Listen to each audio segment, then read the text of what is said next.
Good morning students. मैं Ramesh Kumar, geography lecturer, assembly Vidya Mandir की online क्लासों में आपका हार्दिक स्वागत करता हूँ। आज हम कक्षा 11 भूगोल का लेसन एक भूगोल एक विषय के रूप में एक बिंदु भूगोल एक समापन विषय के रूप में का अध्ययन करेंगे।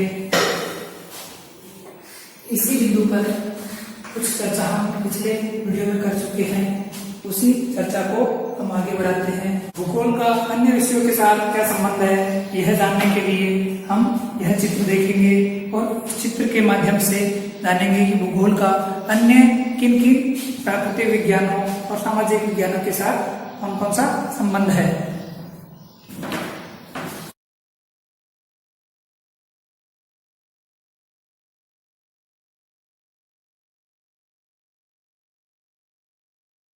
वीडियो में हमने जो चित्र देखा था, उस चित्र में जो भूगोल का अन्य विषयों के साथ संबंध था, उसी टॉपिक को हम आगे बढ़ाते हैं। जैसे विज्ञान से जुड़े हुए सभी विषय, जैसे हमने चित्र में देखा था मृदा विज्ञान है, जीव विज्ञान है, तो उसी तरह से विज्ञान से जुड़े हुए सभी विषय भूगोल से भी जुड़े हुए होते हैं, क्योंकि कई तत्व ऐसे होते हैं जो विज्ञान में कई तत्व ऐसे होते हैं क्षेत्रीय संदर्भ में भिन्न भिन्न होते हैं और उन्हें भूगोल स्थानिक रूप में एक स्थान पर एक समग्र दृष्टि से देखकर उन तत्वों का विवेचन करता है। विज्ञान की दृष्टि से पृथ्वी पर अलग अलग स्थानों पर अलग अलग प्रकार की मिट्टियां पाई जाती है, तो यह अलग अलग प्रकार की मिट्टियां, अलग अलग प्रकार के खनिज क्यों पाए जाते हैं, इन अलग अलग स्थानों पर इन सभी चीजों की, इन सभी वस्तुओं की जांच कर उनके कारण का और प्रभाव का विवरण भूगोल देता है। दूसरी, भूगोल स्थानिक संदर्भ में यथार्थता को समग्रता से समझने में सहायक होता है। भूगोल न केवल एक स्थान से दूसरे स्थान के तथ्यों की विभिन्नता पर ध्यान देता है।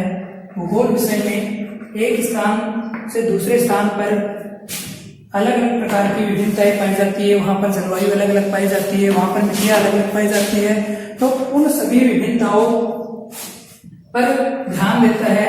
उसके साथ साथ उन विभिन्नताओं में जो समग्रता है, उन समग्रताओं को एक करके समाकलित करके उनका अध्ययन करता है। उन्हें एक स्थान पर एक तत्व मानकर उनका अध्ययन करता है। यह संश्लेषण तो भूगोल यह अलग अलग तत्वों को एक मानकर उनका अध्ययन करता है, समाकलन करता है। यह हम एक कुछ उदाहरण के माध्यम से समझेंगे। जैसे उदाहरण, भूगोल ऐतिहासिक घटनाओं को भी प्रभावित करता है। भूगोल इतिहास में होने वाली घटनाओं को भी भूगोल ने काफी हद तक प्रभावित किया है। जैसे विश्व के इतिहास, भूगोल इतिहास की घटनाओं को प्रभावित करने के साथ साथ विश्व की इतिहास में जो दिशा है, उस दिशा को भी भूगोल परिवर्तित करने के लिए एक प्रभावशाली कारक के रूप में उभर कर सामने आया है। जैसे क्षेत्रीय विस्तार जो है, क्षेत्रीय विस्तार युद्ध के दौरान कई देशों के लिए सुरक्षा का एक कारण या सुरक्षा का एक साधन बना हुआ है।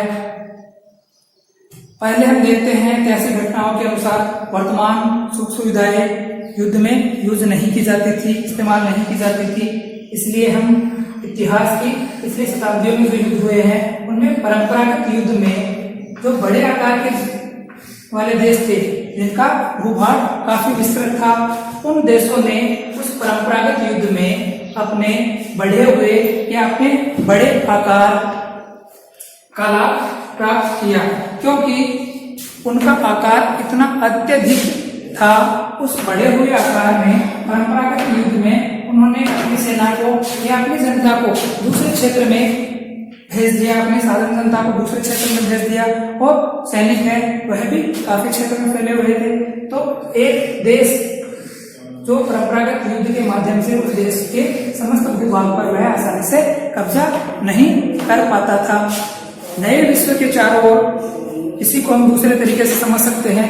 वर्तमान में जो नया वर्तमान विश्व है, उस वर्तमान विश्व में जो भूभाग है वह अलग अलग महाद्वीपों का जो भूभाग है, अलग अलग महाद्वीप है, तो समुद्र के द्वारा चारों तरफ से घिरे हुए हैं।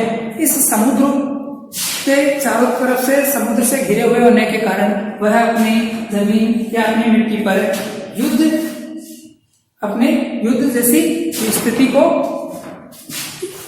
जैसी स्थिति से अपने आप को बचा लेते हैं, क्योंकि उन दो स्थानों के बीच में जो समुद्र मार्ग है, वो समुद्र के माध्यम से एक देश दूसरे देश पर आसानी से नहीं पहुंच सकता। यह पुरानी शताब्दियों की बात है, लेकिन आज यही चीजें हैं जो वायुयान है, जहाज है, इनके माध्यम से यह दुनिया काफी हद तक कम भी हो गई है।